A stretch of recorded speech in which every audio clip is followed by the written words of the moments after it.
Bless up for tuning in to Project Cheney. Magic happens when you question everything. Conspirituality becomes reality, weirdness is welcomed, and it's okay to change your mind. Big up yourself.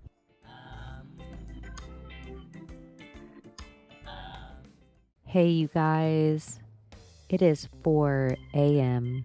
on the East Coast, and this is my 23rd episode. I figured I would try to channel my inner Christian Slater from the 90s movie Pump Up the Volume.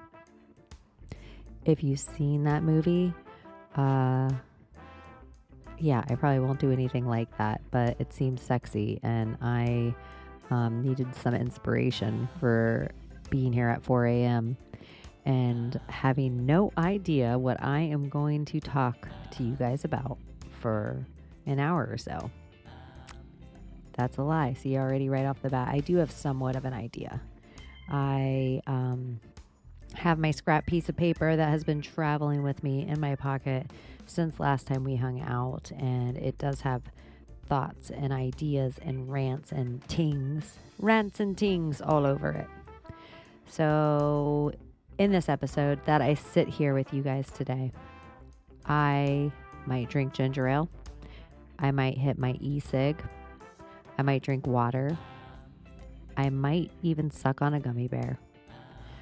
I'm kind of fidgety, and I do all these things sometimes when I have a guest, but you guys don't realize it. And so if it's just here, me and you, by myself, then I might have to partake in some of these vices that you guys might have to sit through.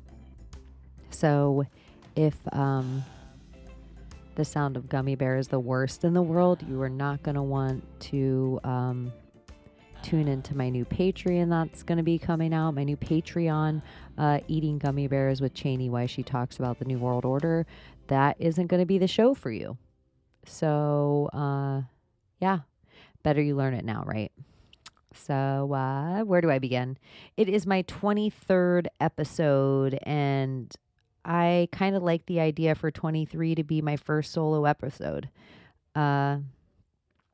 23, always, the first thing that it makes me think of is Michael Jordan. And there might be a lot of you out there right now that you're like, I didn't expect her to go with Michael Jordan on this. Well, and there's a lot of you out there too that like are thinking, oh shit, how is this bitch about to ruin Michael Jordan for me? Well, I'm gonna, because I find a conspiracy and everything. And then there's a ton of you out there listening to this that are like, duh, this is old news. And it is kind of old news. But for my 23rd episode, this is where I'm going to start. And it's going to be pieced apart. You know how I do, because I don't pull up anything in front of me. I just kind of go on rants with what's in there. So some parts are wrong, but all parts are rabbit holes. And if you're into part of it, do the rest of the digging for yourself. If you find out other stuff that you think I should know, send it over to me, because I love it. I feel like I have such a killer audience right now. Like, dare I say, I think the people listening to my show are like the best audience out there right now. You don't even know how cool and the stories that I'm getting, the experiences that I'm getting, the synchronicities that I'm having with you guys and that you guys are having listening. Just the real beautiful words you guys send me, and gratitude for something that I really, really, really loved the whole thing doing. And so it's just really crazy when I get to sit down sometimes for 2 hours and get in this beautiful flow state with myself, but then having another human being and energy in the room with me who they allow themselves to attach to source, and they get in kind of a flow state. And then it gets next level if we get in kind of this flow state together and church and feel and chat and vibe. And then something else happens too, where I think your guys' future energy is like already there. And it's all kind of intermixing together and it feels really magical. And I have loved doing all parts of this show. So I have no idea. That's going to happen a few times where my train of thought is just going to be like completely off a rail. My Michael Jordan episode, and I like to give you guys all these rabbit holes, and I am going to ruin Michael Jordan for you right now. So, Michael Jordan was probably the greatest basketball player of all time. And Michael Jordan was also probably the greatest great of the greats of all time. The only person, I like people would be like, Wayne Gretzky is that for hockey, or some people would argue like, well, Richard Petty was that for NASCAR, or it would go through all like Tom Brady's that for a quarterback, or, you know, um, I'm being so careful with who I say here because I think I was about to say an MMA star. And I was going to like handcraft what MMA star I went with, but I'm going to say it would be like if people were saying like Amanda Nunes for UFC star. Ah, you didn't see that coming, did you? Anyway, Michael Jordan is number 23 and he is that. And so I wanted my 23rd episode to be, I'm going to stand alone right now. We're going to see how it goes. Sink or swim. For better or worse, here we are. And it might not be great or it might be pure magic. So I don't know. I don't know what's going to happen. So Michael Jordan, he played for the Chicago Bulls and they were like a legacy basketball team. Scottie Pippen played for the Bulls. My favorite Bull is Dennis Rodman. I mean, shit, he single-handedly saved us from World War III with North Korea, but that's for another conspiracy for another day. And kind of kidding, kind of not. No, I'm just kidding. So Michael Jordan plays for the Bulls. They're this huge legacy team. At the top of his friggin' career, this dude just steps away from basketball.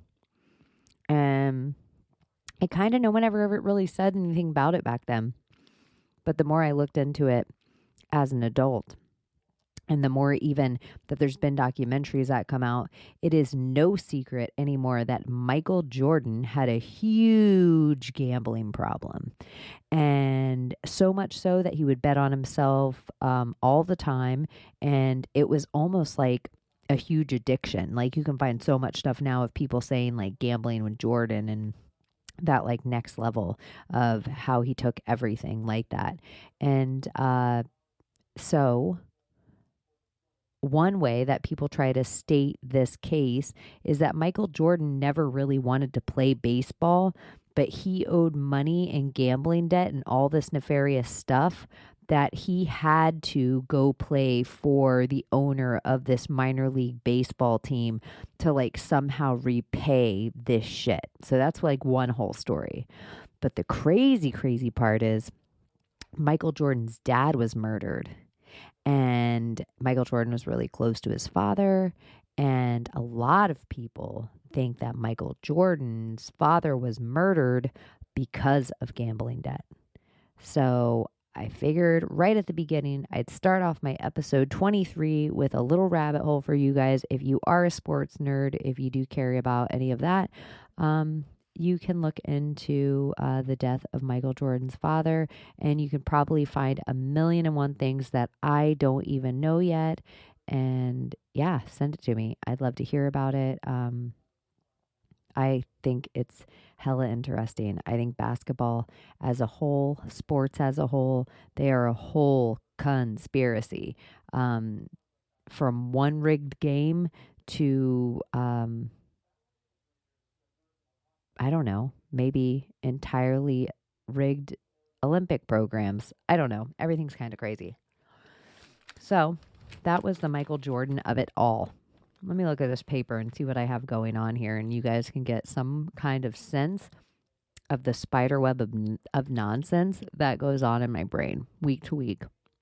And this time I feel like I really should just read everything on the paper, no matter how ridiculous. um, some of this reminds me when I used to be a stand-up comic. I would always have a piece of paper on me and always just write down these ideas.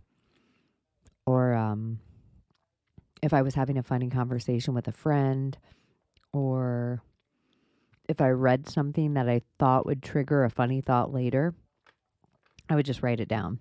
So, episode 23, one of the things I have written on here, do you remember the cartoon A Land Before Time? And it was 4 dinosaurs, and their names were Littlefoot, the like kind of lead character, a little trans dinosaur. I don't know. I don't know. I don't know what Littlefoot was. I have no idea. That was like, so Littlefoot. And then there was Sarah, the Triceratops. There was Ducky, like a drag to have around. And Spike, who is just dopey and whatever. So it's a story of these 4 dinosaurs. I remember it being mildly traumatic to me as a kid for some reason. I remember being an overwhelming sense of sad in the movie, like their parents die, or I don't even remember anything about this movie really, except for that we were talking about it the other day. And I was thinking like Sarah, that Triceratops, is an asshole. And I was just thinking of how many of these cartoon characters, like these little spoiled brat little assholes that just existed. And I was thinking like Tiny Toons, how there was that girl that would just squeeze the shit out of all the animals. We always want to, we all kind of want to squeeze animals when they're so cute. Like even another human, you might see another human and you're like, oh my gosh, you're so cute. Like I just want to squeeze the shit out of you. That is that character on Tiny Toons that just kind of, in the grand scheme of it, if they were a real kid, you're like, this kid is a fucking asshole. Yeah. I don't know why, but I felt like you guys should know that Sarah, the Triceratops from the Land Before Time, is an asshole. And I'll be working on a line of shirts for that. I actually have no conspiracy behind the Land Before Time. I feel like I should make up one right now. Land Before Time dinosaurs. The dinosaurs themselves are probably a conspiracy. There was the Great Bone Wars that happened where there was like 2 archaeologists that were going back and forth, discovering, I do that in quotes, dinosaurs. But what they were really doing was like taking an elephant's body and a giraffe's head and then like an alligator's face and laying the skeleton in the dirt and taking pictures with it and saying they discovered a new species. And it was going back and forth so much like a Coke Pepsi war. And it wasn't just about, it was like museums were paying for digs that the people that were finding the digs were putting up stuff in the museum, and it behooved everybody involved for there to be a new discovery made every time, not just for interest to the museum, but also for financial gain for the archaeologist. I feel like I said architect before. If I did, I meant archaeologist. And there were just 2 guys making up shit, going back and forth.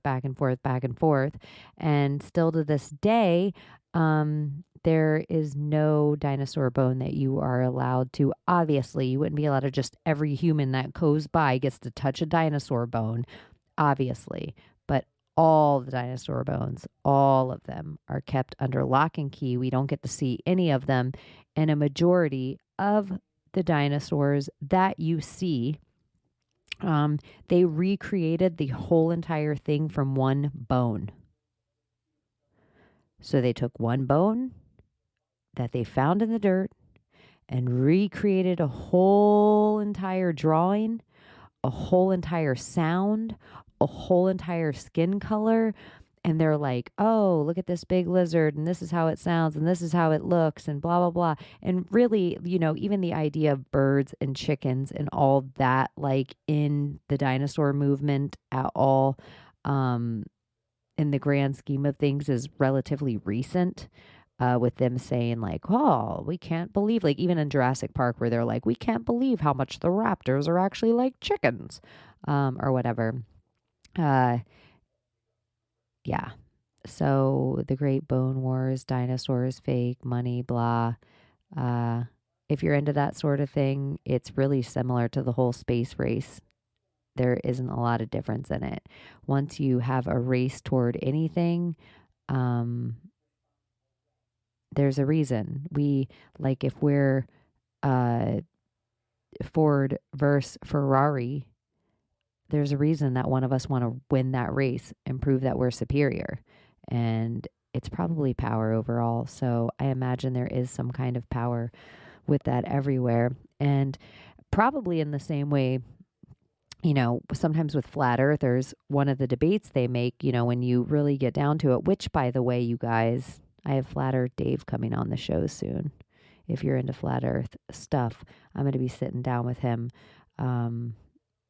which will be really interesting for me because I think he's going to be really good at not just explaining his case to me, but I told him it was really important to explain his case to me in audio because it can't be gematria and a whole bunch of jumbled language. It has to make sense. Sometimes when people talk flat earth and it's in an audio format, all of a sudden you're listening and they're like, so the plate's like this and this plate spinning on this plate and this circle here and Antarctica. And you're just like, what? Like, I can't even make, like, my brain just turned off. And all of a sudden I'm standing on a pogo ball, like jumping through my aunt and uncle's backyard in Denver, Colorado in 1994. Happy birthday, Merry Christmas. That's that's what happens to me sometimes.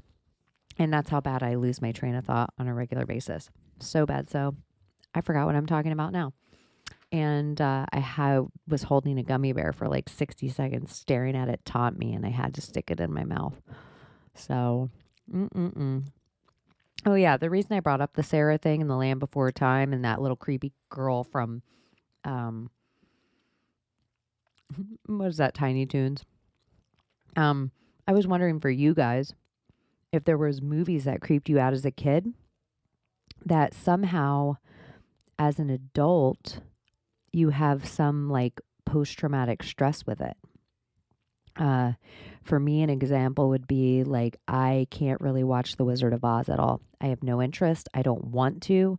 I don't know if it's the vibe of the witch. I mean, whatever. This is going to be heighdism or some kind of ism. This is some kind of group of thing hate. I don't know if it was just the witch that creeped me out, like the Green Witch. I don't know if it was the Green Witch with her flying monkeys.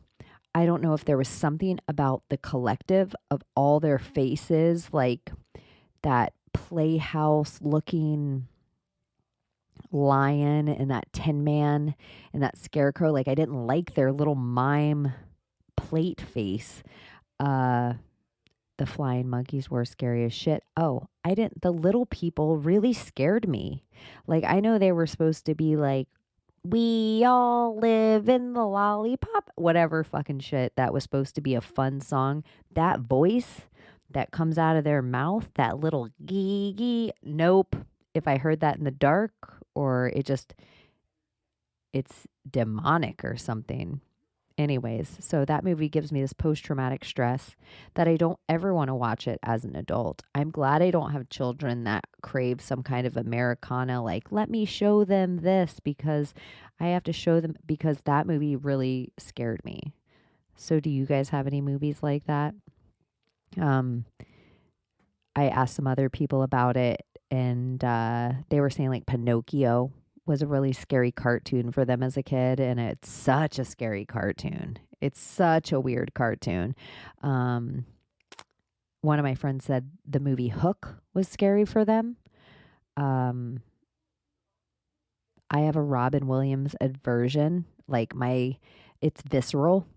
I never have really liked him. It's hard for me to watch Robin Williams movies. Something about him creeps me out. I know people feel blasphemous about that because he's a member of the Red Scarf Club, but he's also a man in a dress to me, and men in dresses is a shaming ritual. And I like right away, the first man in a dress I always think of is Robin Williams, Mrs. Doubtfire, which I'm sure there's something all with the name of that.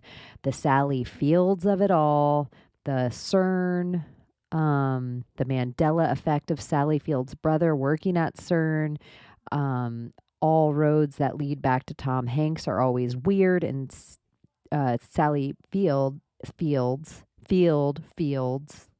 like the amount of Mandela effects with Sally. She is all up with Tom Hanks. And so if you have too close of a relationship to a man named Tom Hanks, suspect to me.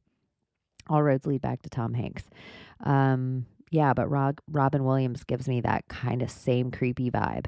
And I know some of you out there are like, Cheney, how could you say that? He was Patch Adams. And I would say, yeah, I think Patch Adams was probably fucking crazy, people. Look into Patch Adams. Anyone that they honor in that kind of way, or any of these quote unquote philanthropists, like a Patch Adams type person that they put on a pedestal for us now, gives me Mother Teresa vibes, gives me Jimmy Savile vibes, gives me human trafficking, Prince Andrew, like somehow we're gonna honor them in the public, even though we all know they're scandalous as shit behind the scenes.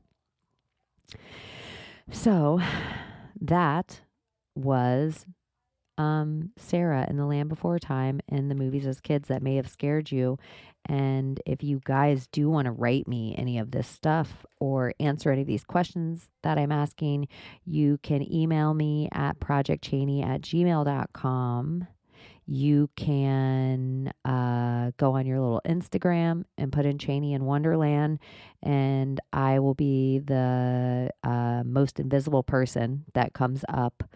And or you can find me very easily, hopefully, at Project Cheney on Instagram, Project Cheney on Twitter, or projectcheney.com.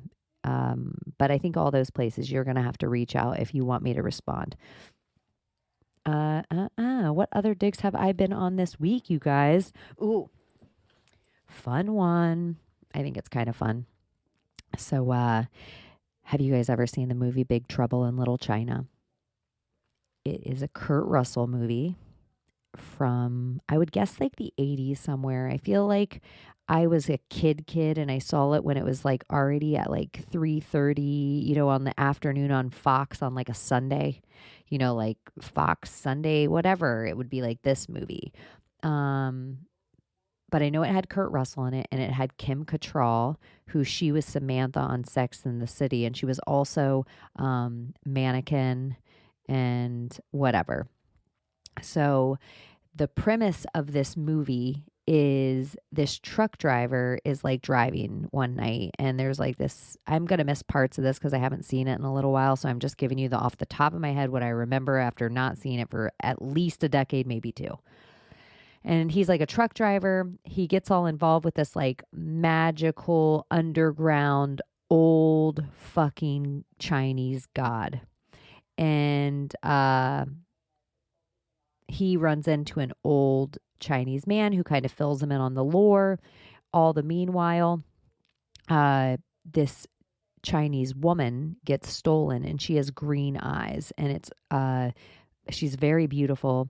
And also, there's a reporter there that's kind of wants to film the missing girl and film this weird happenings going on, and she's a green-eyed reporter. So they steal these two girls and into this underground Agartha-y Pizzagate tunnel world. And it's pretty much an action-packed kind of karate Rambo in subterranean tunnels underground against like Mortal Kombat characters. It's a fun movie. The whole reason I started thinking about it this week is there's a lot of signs and symbols, I think, that they give us that aren't necessarily signs and symbols that we see as a symbol.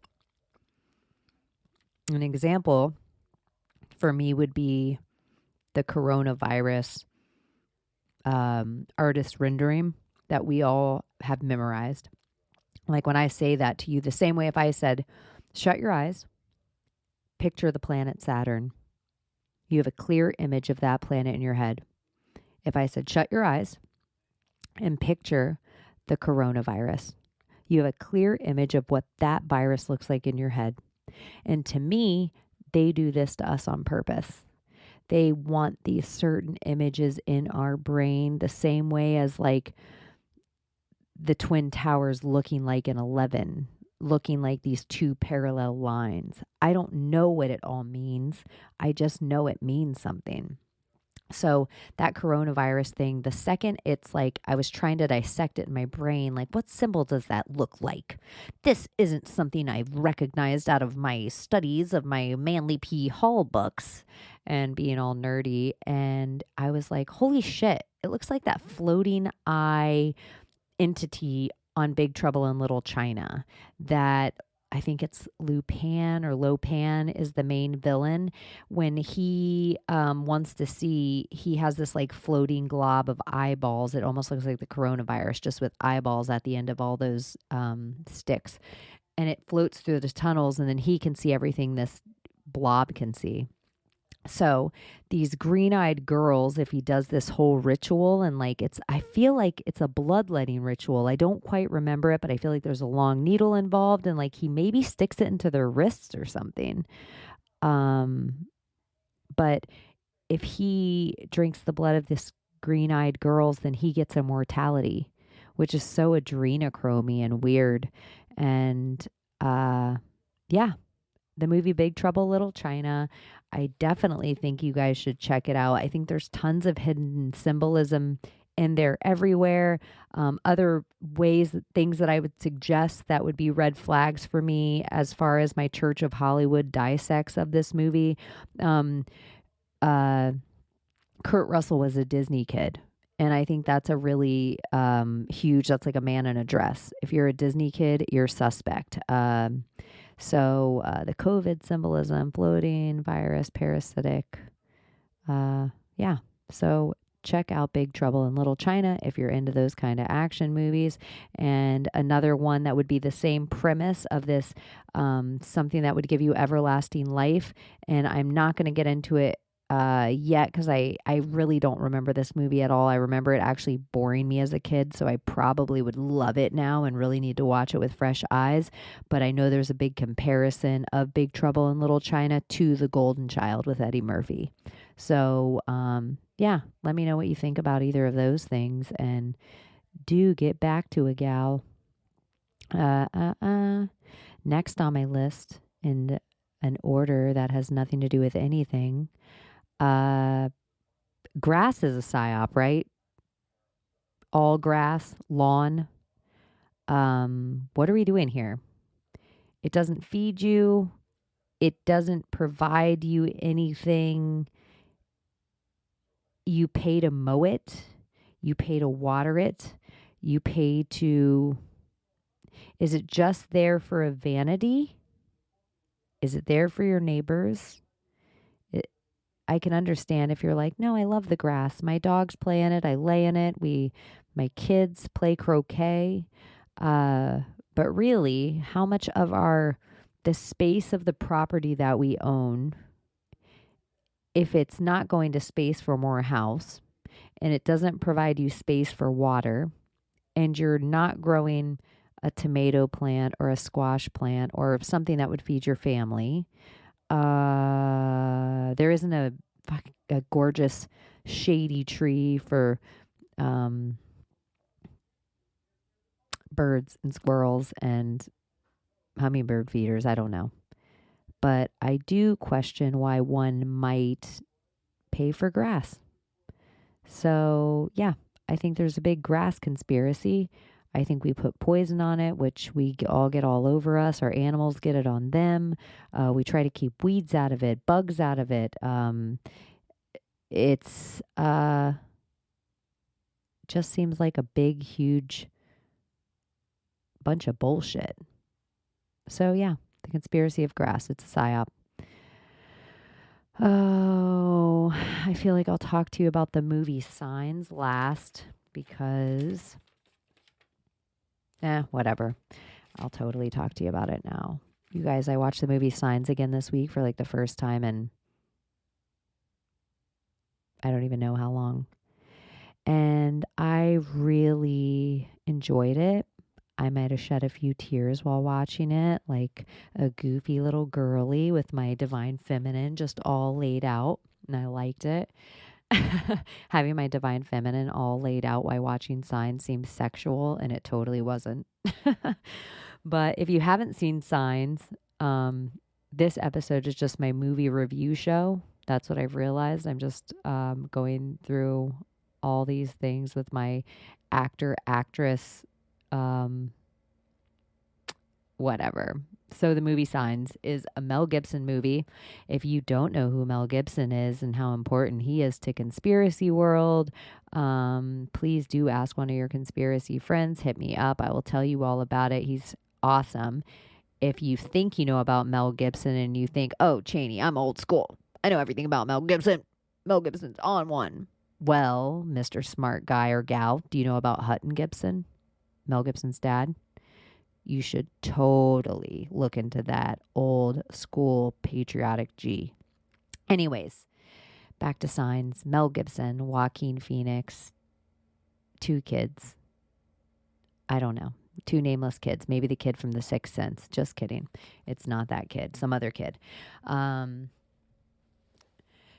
The whole movie is set up. I don't really want to give any of it away. If you haven't seen it, I'm not even trying to spoiler alert. It's just one of those really clever movies that in our spiritual awakening of it all, it is well done. It's about aliens, this family in the middle of nowhere, USA.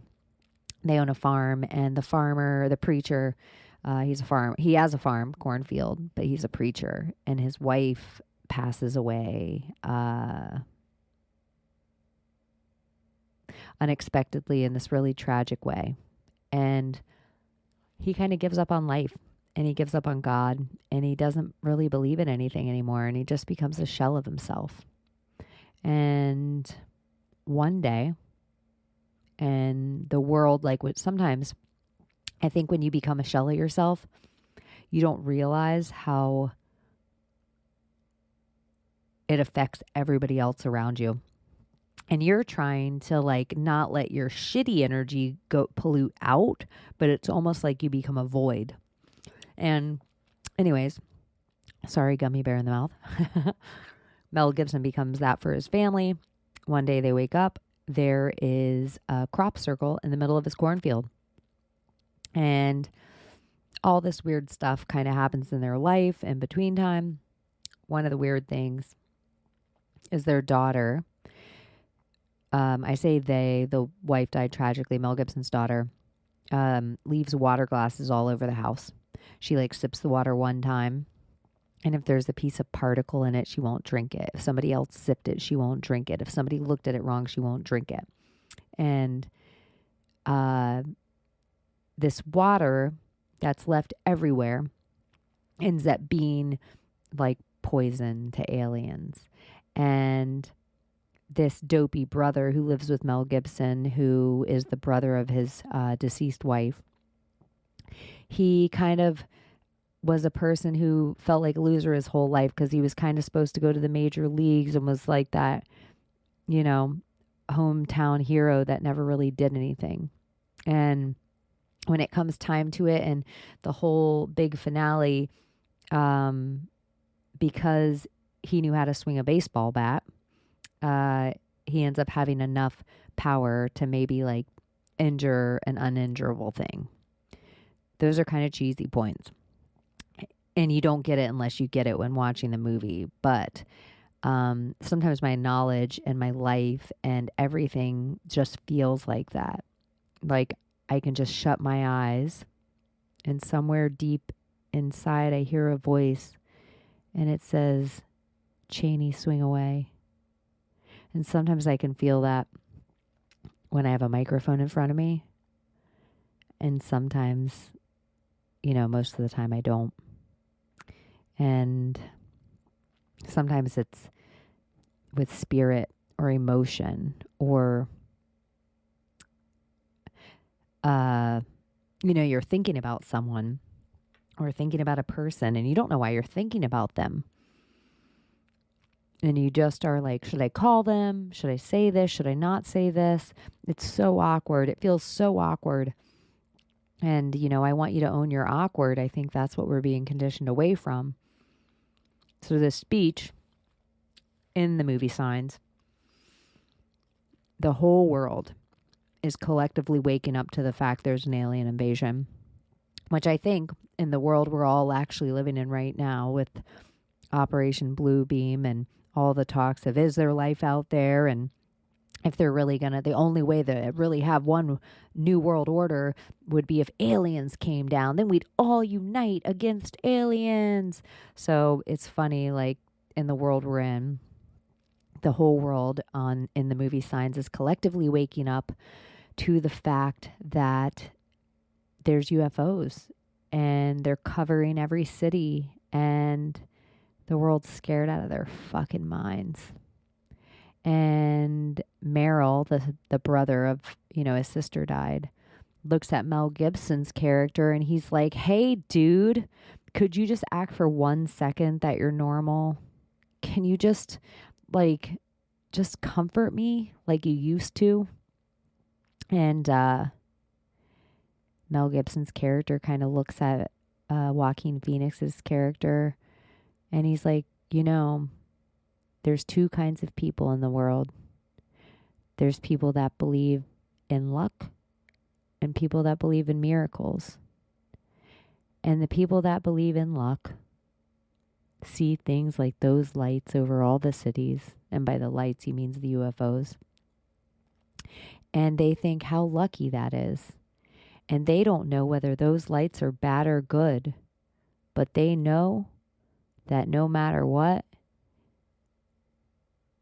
they're alone when it happens. But the people that believe in miracles, when they see those lights over the cities, they know that no matter what, good or bad that happens, that they're not alone. And those people that believe in miracles maybe don't believe in coincidence either. And his speech much more eloquent than mine, and poignant, and all these other words and looks and probably dramatic music. But it's really just the idea of, are we all attached? Are you just a random mistake because the right sperm swam into the right egg at the right moment, at the right eclipse during the right time that the planet was going around the right star in the right solar system and the right speck of dust floating through infinity? You just believe you're a big accident, a big random mistake. Some people really believe that way, and they just think they're just a lucky mistake. And other people know that same exact idea, that they were a divine sperm that swam into a divine egg at just the right time, between the right people, on the right day, as the right planet was or wasn't going around a sun, or the right sun was going around the right flat earth. I'm just, you know what I mean? It's like some people think they're a miracle and that everything worked out like kismetly to make them where they're at right now. And Sometimes in a bigger scale, when you step back even further from the whole hurricanes of all of our lives, sometimes I was thinking like our traumas and our injuries and our scars and some of the things that make us what we consider so ugly. It's like those are these divine coincidences, these divine miracles, that because something happened to you at some certain age in your life in this whole spinning infinite dust ball, it made you who you were, so that every other person that you would come in contact with, you would affect their life positively or negatively off that event. And then they would in turn go out and affect or infect somebody's life positively or negatively off that event. And it's just this Fibonacci idea that even your trauma is divine. And your trauma has to be there because your walk's divine and precise. And like as you spiral out with like your age and your life and your pains and your sorrows and your griefs and your things and your things and your things, it also becomes like maybe the reason that you love so hard. And it also becomes like the reason maybe that you love so good. And it also becomes the reason why you are so fucking grateful. I have like one of my oldest friends who spent a really long time in prison. And deserving or not,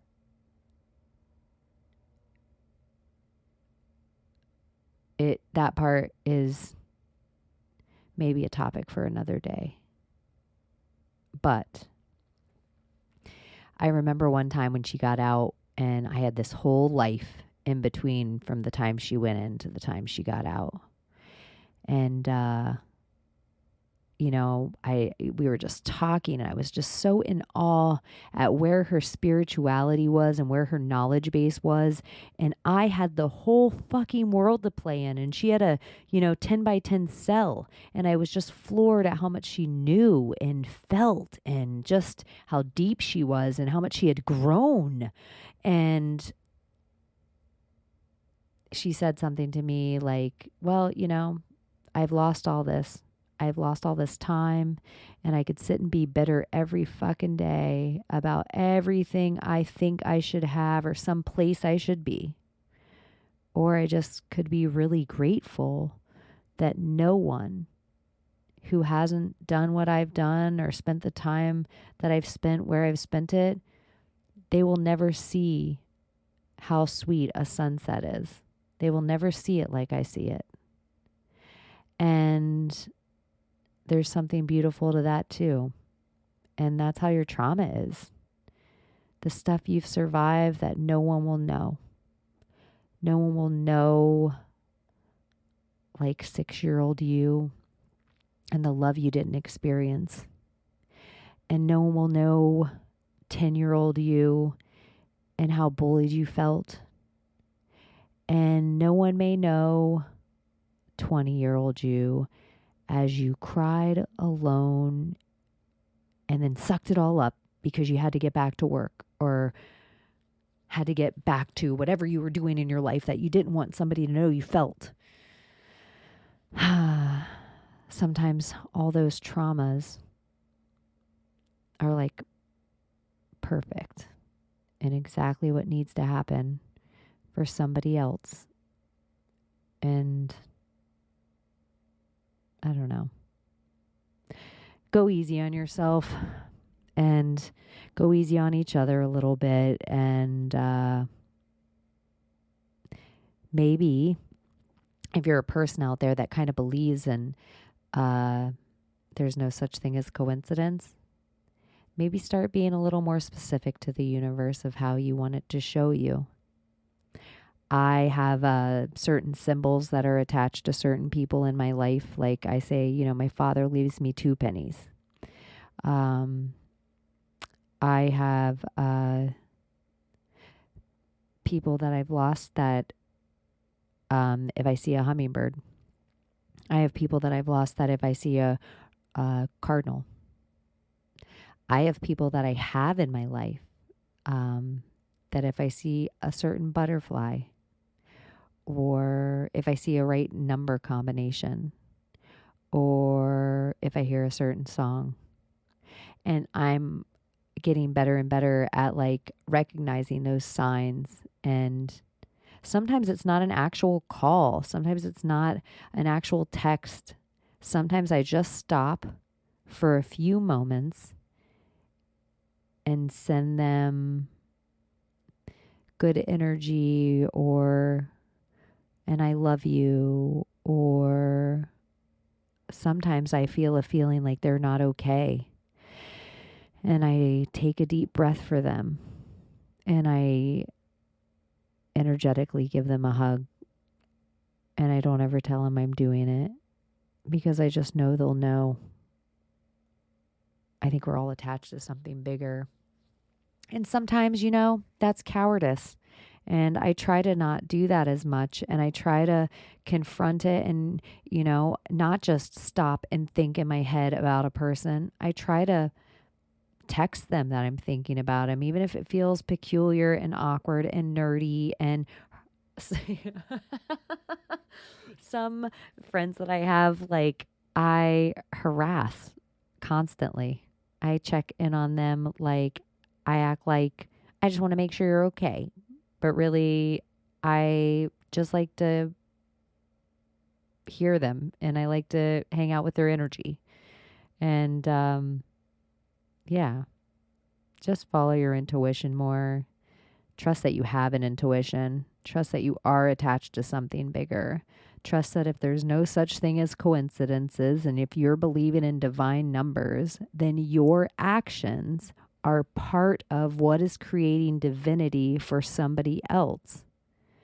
Like you have no idea the number combination that's on the back of your license plate that means something to somebody else. You have no idea the song you put on the jukebox when you're just randomly at the bar, what that means to somebody else. And the reason you pick that song or those number combinations or those people is because it's all something that attaches to something bigger too. So anyways, that is the long and short of the movie Signs with Mel Gibson. I hope you like it.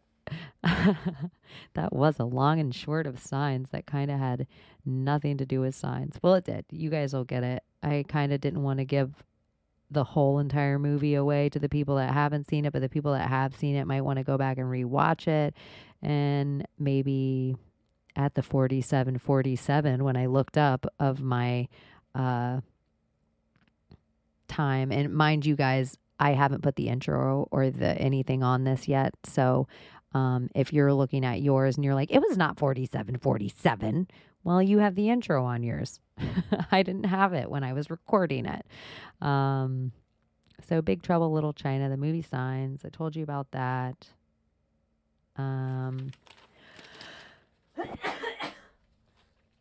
Whew. Bless me. Isn't that funny? We were talking about that just today. I had always heard that thing when somebody sneezes that it was because their heart stopped. So we said, bless you, because, your heart stopped. But I just heard today that somebody said, it might have been Grateful Grounding, said that she read maybe somewhere, I think it was her, that when you sneeze, they used to believe it like opened you up to like a demonic demon. A demonic demon, that's kind of a demonic presence.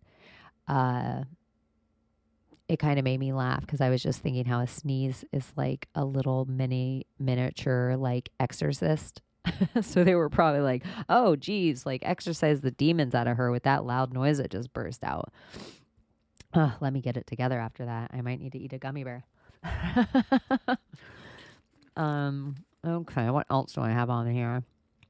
The Australian truck blockade was supposed to happen. Who cares? Not that I don't care, but I don't know what's real anymore.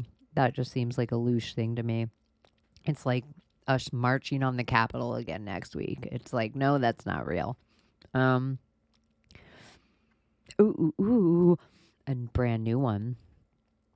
If you've listened to me long enough, you know that I've talked about like Trump when he took over the Postmaster General, because I have this whole theory that Amazon was trying to put the post office out of business. They fill our whole entire country world up with these Amazon trucks that are all tracked and traced with our packages on them. They become the world's grocery store. Everything else slowly shuts down. Amazon's our only provider. They deliver all of our ballots. They pick them all up. They know where they all come from. And they slowly become our police department. Well, Trump became the Postmaster General, so I think there was some steps of the New World Order that didn't quite get to go down because of that action. One of the other weird things that just came up today, I was, some of this came up with Ricky on, I was on the Ripple Effect podcast, and some of it came up in our talk, but like my dissection of it, I was talking about with my coven after, and I was like, oh my God, this is crazy.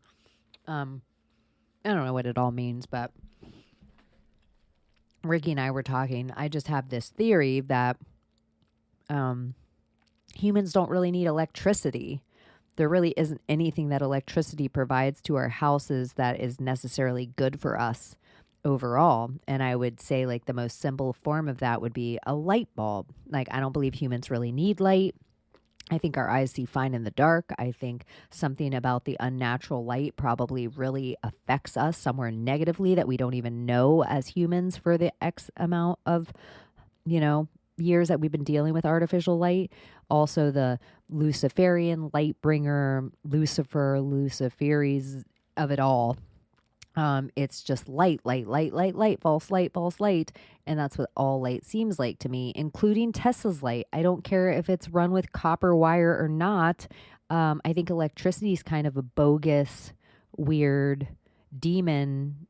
Maybe everybody thinks it's the computer, but why stop there? I think it's like Ted Kaczynski, like technology in general is all just this little kind of demon that we're inviting into our house. So, that being said, do you guys remember when Donald Trump made that weird reversal out of the blue where I think Obama did it first, where Obama made it that they weren't allowed to sell regular light bulbs anymore and that we all had to start buying the halogen bulbs? Like, it was illegal. You didn't see regular light bulbs anymore for those period of years. And then Donald Trump came in office, and all of a sudden, the old school light bulbs were back. Like, he passed some bill or some shit. I don't know. It just all seems bizarre, and another weird Trump thing that it's like, what's going on here?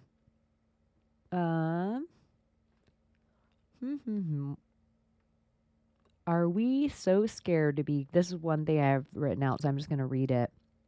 Are we so scared to be called racist, sexist, bitch, whatever? That's why we aren't saying anything. Are we all so scared of the slur word they gave our avatar that we're not going to say anything about anything? Are men scared to be called sexist? Are straight people scared to be called homophobic? Are gay people scared to be called transphobic? Are, black people scared to be called Russian haters? Are, people from Australia scared to be called Kiwi haters? I don't know. Are we just, as a society, Have they brainwashed us in such a way that we all collectively think things, but they have us all collectively frightened that somebody else is going to put one of these ists on us? Sexist, racist, rapist. Isn't it weird? In society, we're so scared of these words. How many things do you not say because you're scared somebody's going to put one of these words on you? How many things do you not say because of the fear of somebody putting these words on you, even though you know damn good and well not one of them's true? I think that's just an interesting thing. It's kind of like wearing a mask to the grocery store. Say the things, even if they're hard for someone else to hear them, even if they try to put a fake ist word on you. Yeah, we all have stuff that needs to be said. And if you're not the ist and you don't have hate in your heart, sexist, racist, homophobic, fucking transphobic, if you're not those things, say the thing, ask the thing. It probably needs to be talked about. And it's fine. It's all fine. Look where we're at right now, you guys. We are in the fucking end game. And if you don't have the balls to just ask your question now, what the fuck are we doing here? So, anyways, I would say say it. If you aren't the thing, say it. Don't be scared of it. Right underneath that, because this must have been my time where I was like, fuck it, I'm going to come in hot. Do you think that the movie Dirty Dancing made us all collectively as a generation feel like we needed to fight for abortion? Because I was thinking about it, and for me, I've probably been to more abortion clinics than most women I know, not because I've had a bunch of abortions, but I have people that I love so much that have had to make that decision.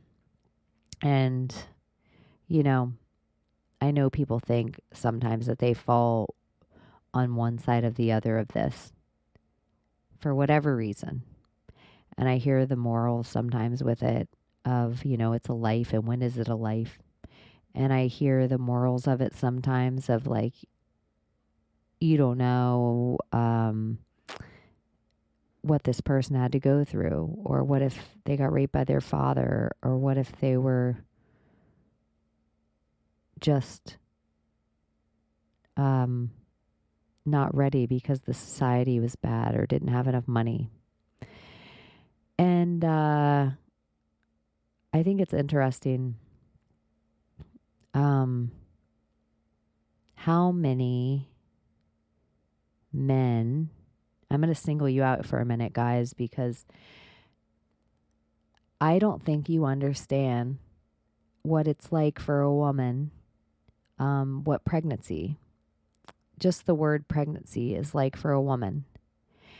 And I would almost compare it in ways to like the difference of like the it's so leaps and bounds different with the word rape and what that means to us and how many decisions we have to make in our everyday that you guys are so unaware of, so we don't have to get raped. So, you know, we don't run at night. We make sure we don't park too far from the grocery store. We, just change our plans altogether. We don't wear that because we don't want to get raped. We put our keys between our knuckles while we walk to the car. We don't take the stairs. We don't take the elevator alone with a certain guy. We wait till there's more people. We'll go out of our way to walk so much longer just because there might be people there and I'm scared. So it's like there's these things with rape that men just don't fucking understand. Good man or bad man. They just don't get that we're deers walking around amongst tigers sometimes. And we feel like prey, and we have to have our wits about us sometimes because we are prey. even the toughest girls in the world, um, like I used the comparison of Amanda Nunes earlier. She's like, probably one of the best UFC fighters of all time, and she is the best woman UFC fighter of all time. And she also is a good enough fighter to know that probably, just an average fighter is going to beat her ass, and she's the best woman of all time. So just there is a huge, real fear that women have to live with every day with rape, that men just don't have any fathomable idea. And some men, I'm not saying no men, there might be one or two men that know what I'm talking. I mean, there's always exceptions to the rules, but we can, pick apart exceptions to the rules, or we can just still talk about this and not be scared to say it. And so, yeah, there's women that, if you're a dude listening to this, ask the lady in your life this feeling, how often she has it. Is she scared walking out of work? Does she think about it just walking, from the grocery store at night? Does she think about it on the running trail if just the wrong stranger gets too close? Does she get creeped out if a car follows her too close at night? Does she even get creeped out when the cop pulls her over and she hopes it's a good, nice cop that isn't going to unzip his pants? I don't expect men to understand it. This is where we're different species. Your species is like a fucking gorilla, and our species is like one of those springy axis deers jumping through Hawaii overall. They're just entirely different things. There's the occasional badass axis deer that may have claws and have the right dick kick, but nonetheless, that axis deer, if the tiger or ape won it, it got it. So, abortion and the energy of abortion and the fear of abortion is something that even good men have no fucking idea what women have to go through with this. And take away the big scary word of abortion, or the idea of even having to terminate a pregnancy for medical reasons. Take all that away. Do you men out there realize how scary it is for us women? Just growing up, like the second we realize that we can have a baby, and then the second we realize that, sex is this thing that this other species wants, and on the other side of that thing, and this is going to be crazy for a lot of you to hear, but I'm sure a lot of women out there, if you could admit it to yourself, a lot of you are moms. But when we were all like 14, 15, 16 years old, 17 years old, 18 years old, 19 years old, 20 years old, whenever you started to get sexually active enough, and if you weren't married and just one of those people that were, lucky enough in the world that you were like, yes, I got married to the first person I had sex with. We had 2.5 car garage. We had 2.5 kids and all the money in the world for a Disneyland vacation. If you weren't one of those people, the fear of fucking getting pregnant when you weren't ready for it, when you had college in front of you, when you didn't think the dude you were with was a good dude, when it was just a one night stand because you were having a good time and the sex felt good.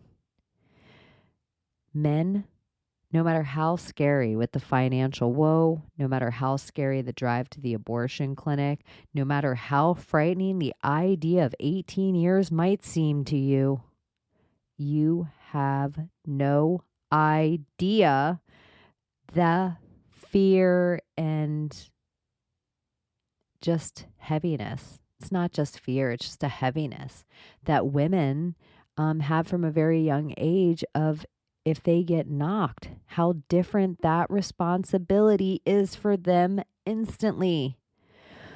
And so it's not because men shouldn't have opinions in abortion.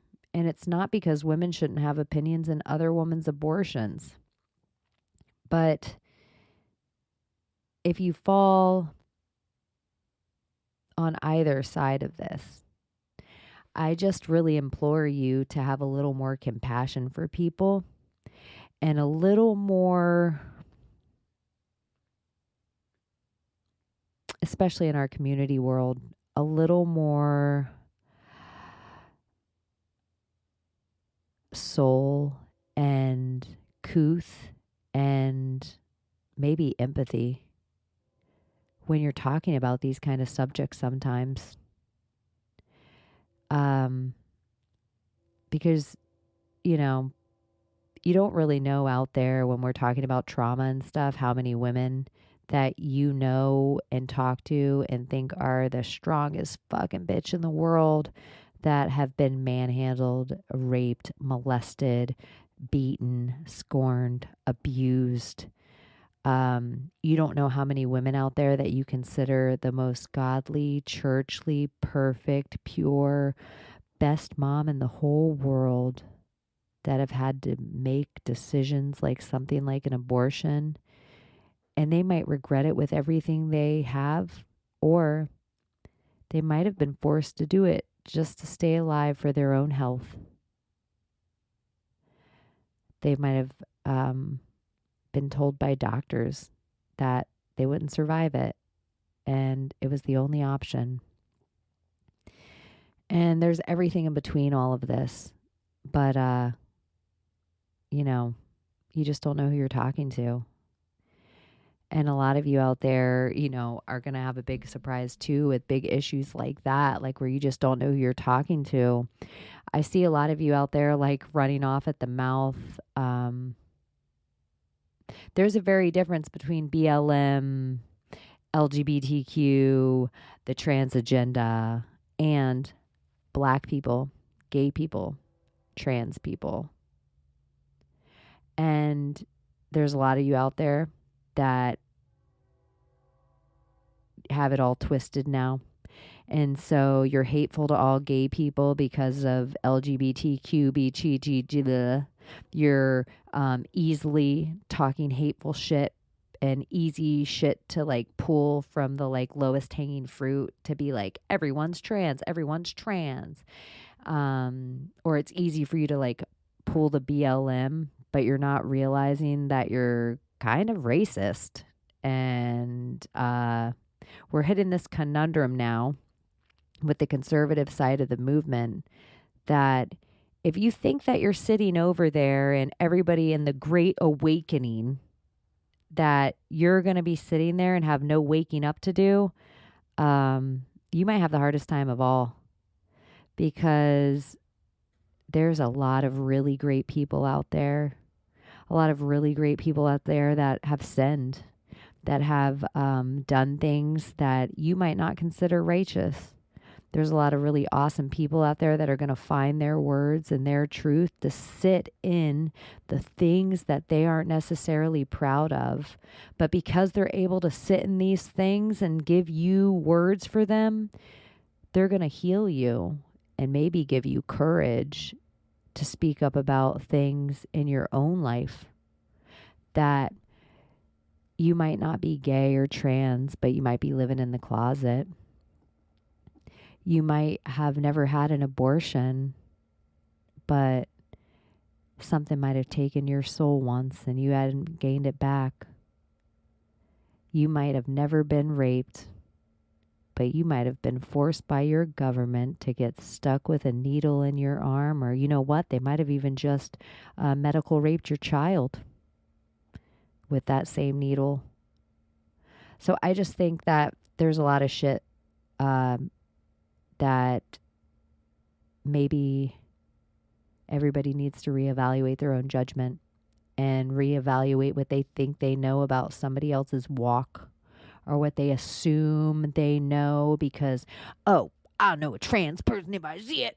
I know everyone. Like the same people that look over their shoulder and then say the N-word. Those are all good people. Guess what? It's a lot harder to hide if you're Black. But I'm going to tell you, some of you idiots are going to be talking to trans people right in the face and look like a dildo when you're doing it. And you could say, like, I don't care. I don't care. Yeah, I know what you think with agendas, and it's coming for your kids. Like, all the shitty agendas are coming for the kids, but there's also trans people, and they have a journey too. And, yeah, I don't know why. I just hope, I just figured I'd come in hot if I'm going to do it by myself. So can I throw racism, sexism, abortion, trans, and BLM all in one 10-minute segment of time and blend it all together in a blender? And then can I repost this on my church bulletin board? Would that be... Just kidding. I don't have a church. Right after it. I'm coming in hot, you guys. I hate atheists. I'm just kidding. I don't hate anyone, but atheist is so stupid. If you're atheist and you don't believe in anything, stop fucking recruiting people to your religion. You're worse than Jehovah's Witness. You're really worse than Jehovah's Witness. Do you have a tattoo on your body that's a symbol of atheism? You in a cult of atheism, dude? That's so gay. It's just really the dumbest thing I ever heard. It's like, you don't believe in anything and you're trying to convince me to not believe in anything. Go fuck yourself. I don't wanna. No. Nope, you're not allowed. You're not allowed to make me a speck of dust floating on dust, and I'm a big, huge fucking mistake. Nope, I'm sorry you feel that way about yourself. Go pass out flyers in the airport, Jehovah's Witness. Anyways, so that's my atheism, where I come in hot at them. I don't really hate you. I just think you're a prophesizing. Is that what it is? You're like nothing. You worship at the feet of nothing. Okay. You're worshiping if you're sharing and you're recruiting, you're culting. For you not to see it is ignorant. But okay. So since I'm on atheism, I figured I just might as well do an alley-oop with anarchy. If you say peaceful anarchy to me, you're always going to get pushback, because #duh. If we lived in a world of peace, we wouldn't need any laws. And yeah, a good person doesn't need laws. But bad people do need laws. And I know, not if you're going to do something bad, you're not going to follow the law anyway. But guess what? I also like the idea of a sheriff being in town. And I like the idea of some little peace of mind that moms I know can go to sleep. So because if their kid falls down while riding their bicycle outside, they can call 911 and someone drives over and make sure the kid's okay that fell off the bicycle. And if someone was speeding by, there'd be another person that drove over to drive to that person's house and say, don't do that anymore. If you don't think consequences are needed in even the smallest of village, I think you should watch the movie The Beach and just tell me what you take away from it, and then think of that movie on a lot bigger scale. And I would say, or I would love it, if you're out there and you have children and you still believe in the principles of anarchy and can explain them to me without saying peaceful anarchy, because #duh, that's like saying I believe in a world of no guns. Yeah, bitch, me too. But if one person has a gun, that's a bad person. I want the opportunity to have a gun as a good person. So just saying peaceful anarchy means nothing. You can you have to say anarchy. That means anything goes. And in some perfect world where no one's going to hurt anyone and no one's going to rape anyone and no one's going to steal anyone's babies, yeah, I agree. No laws. It's a free-for-all. It's wanderlust for everybody. But unfortunately, that's not the world we live in. So it's a principle I just don't get down with. This is a show where I'm free to change my mind. So I mean, really, there's a good chance, knowing me and the time frame that I'm on and how it keeps getting faster, I will be full anarchy in about 7 weeks. Full anarchy. I will be the leader of the anarchy movement in about 7 weeks, and I will, everything I just said, I'll be going against. Let's see. I told you about Trump. I told you about the light bulbs. I told you about Big Trouble in Little China. Nancy Solzman. She was another person from the Nexium cult. Blah, blah, blah. Nexium. I could go on and on about Keith Raniere and the friggin' idiot that did What the Bleep Do We Know, and which I think totally took God out of an entire generation of kids.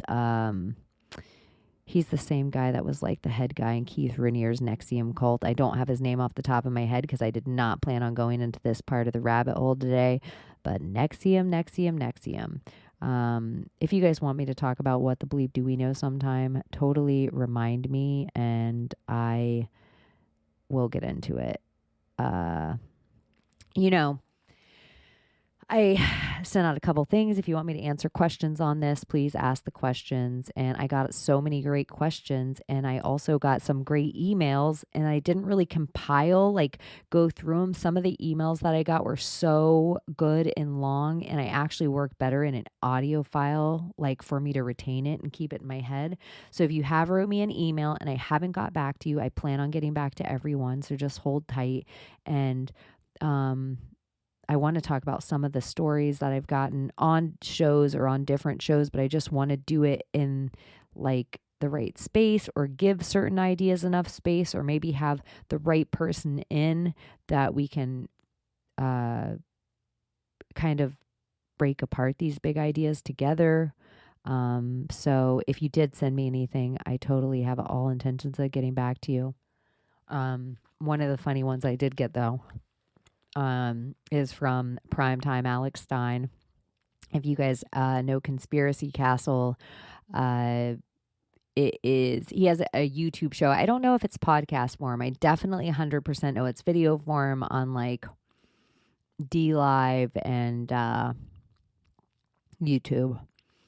Anyways, Alex Stein wrote me something like, in my questions, like, are you ever going to hang out with Alex Stein again?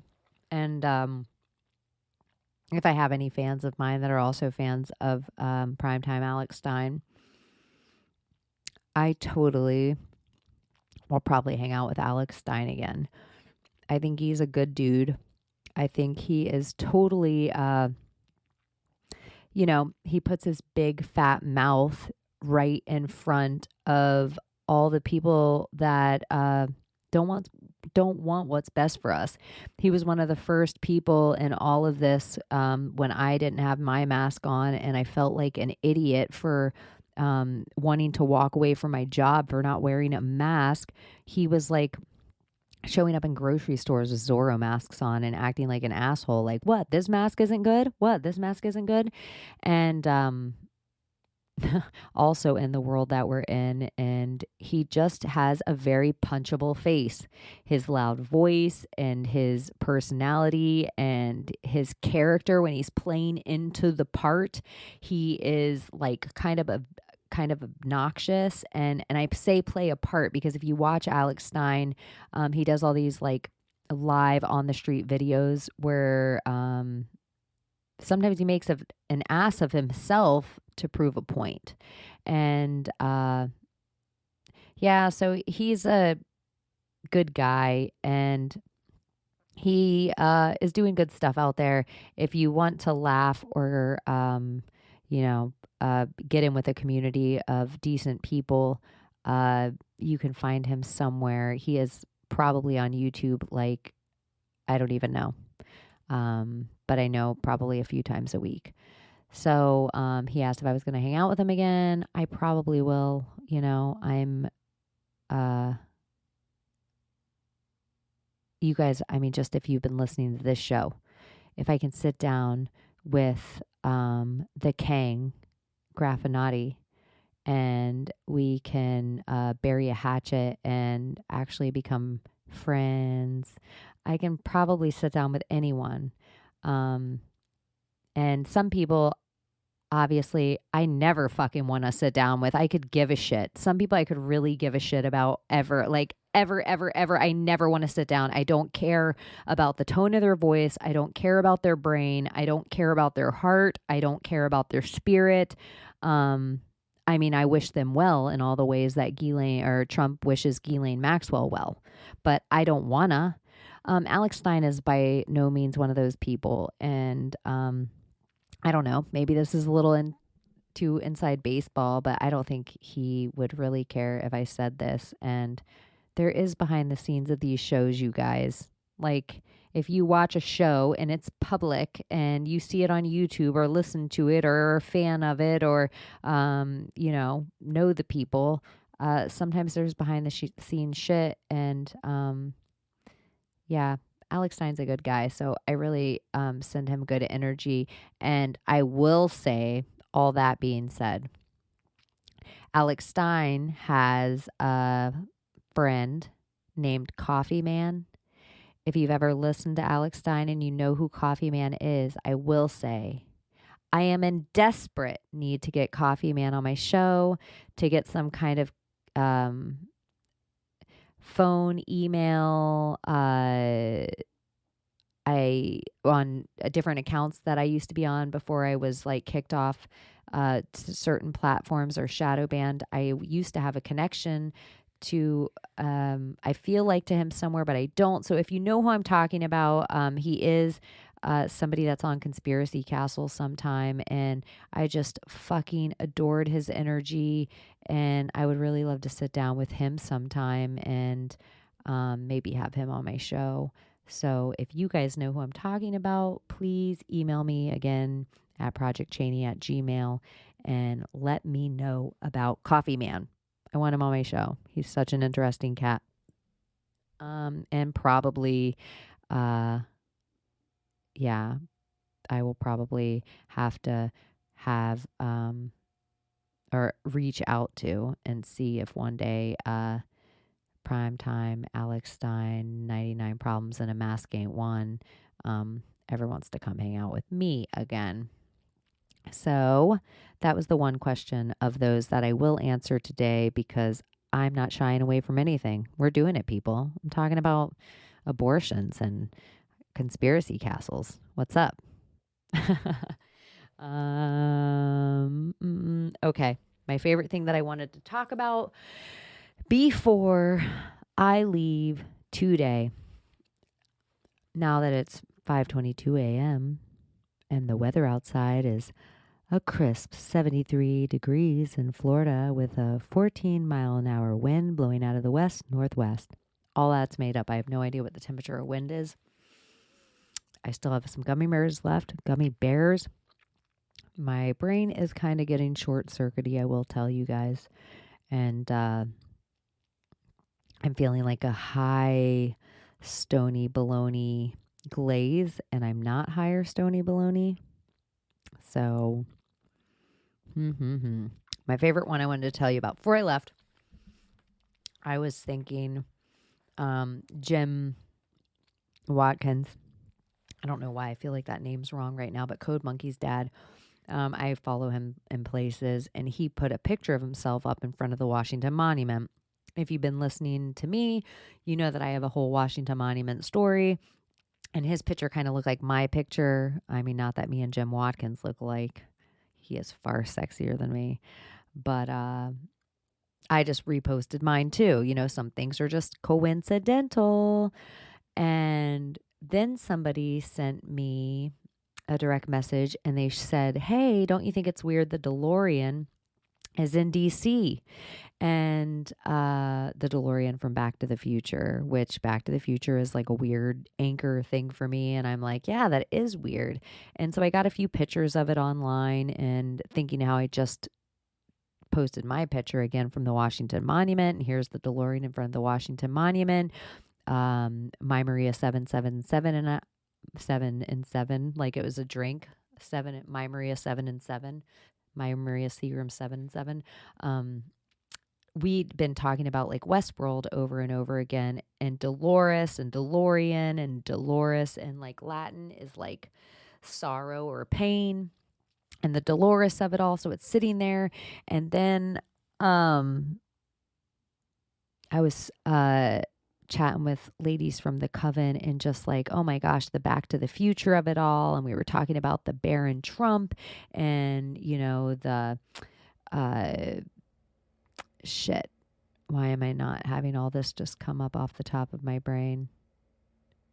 Whatever, the clock tower, and, you know, Marty has to hit like 88 miles an hour or some shit. And when lightning hits the clock tower, that's when they go back in time.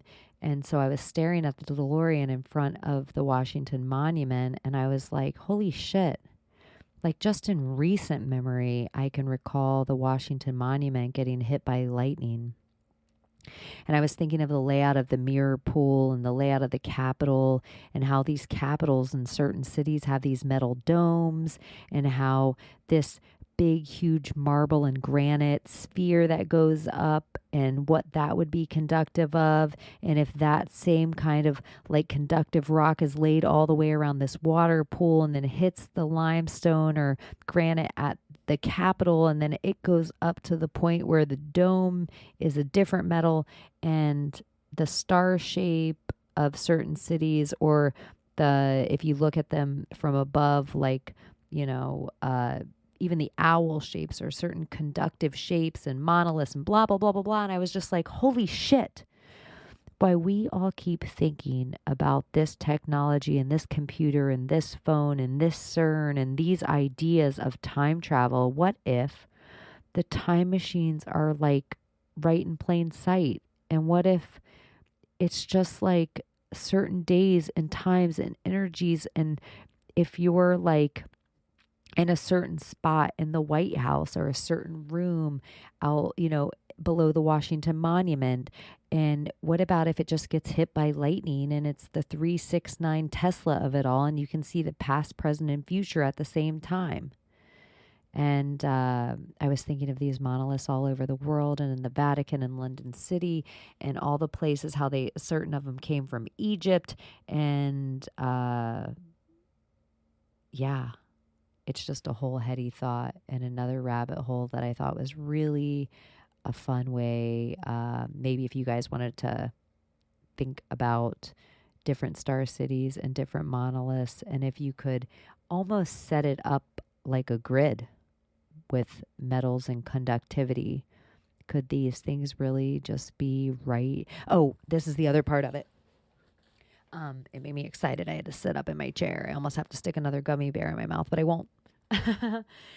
It made me think, like, you know, we went into Iraq and destroyed all their old stuff, and we go into Afghanistan and destroy shit, and these certain wars that happen that we hear about, or the mongrels invading, or, you know, it just makes me think, what if we're destroying all their time travel technology? So the last person that existed with time travel technology would be the one that would run the timeline. But unless somebody somewhere ended up with a hidden time travel machine that didn't have to be laid out on some big city grid, like they figured out some secret that maybe, I don't know. I don't know what the secret is, but something's up. And I hope that this hour and a half or so of random ramblings at 5:30 in the morning wasn't wasted. And I did put it off a little longer than I would have liked, but it was a daunting task to sit here and think, like, how am I going to tell you guys something? Like, I want it to be meaningful, and I want it to be deep, and I want it to be real, and I want it to be authentic, and I want it to be, and I want it to be, and I want it to be, and fuck. I just felt like if I kept thought about all the things I wanted it to be and didn't want it to be, it was never going to be. And so here it is, and maybe I'll get better at it, and maybe there's a couple little good pieces of something in here. I'm going to get better at it. Not a maybe. I'm definitely going to get better at it. I have some great fucking guests coming up, you guys. People I'm really excited about for different reasons. I hope I have some repeating guests soon. Not just my Maria 777. I hope I have other repeating guests. And yeah, who would you guys like to see back? Write me that too. Write me who you're curious, who you want me to check in on. Write me and tell me how much it annoyed you that I sucked on gummy bears some of the show. Tell me if it was more or less annoying than me sometimes hitting my e-cigarette. I did almost choke on a gummy bear just then.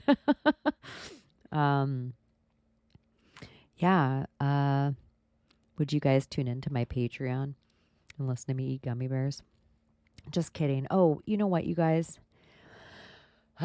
Own the awkward of it all. I've had a couple people write me and tell me that I should have some kind of something somewhere that you guys can send me fucking money if you want.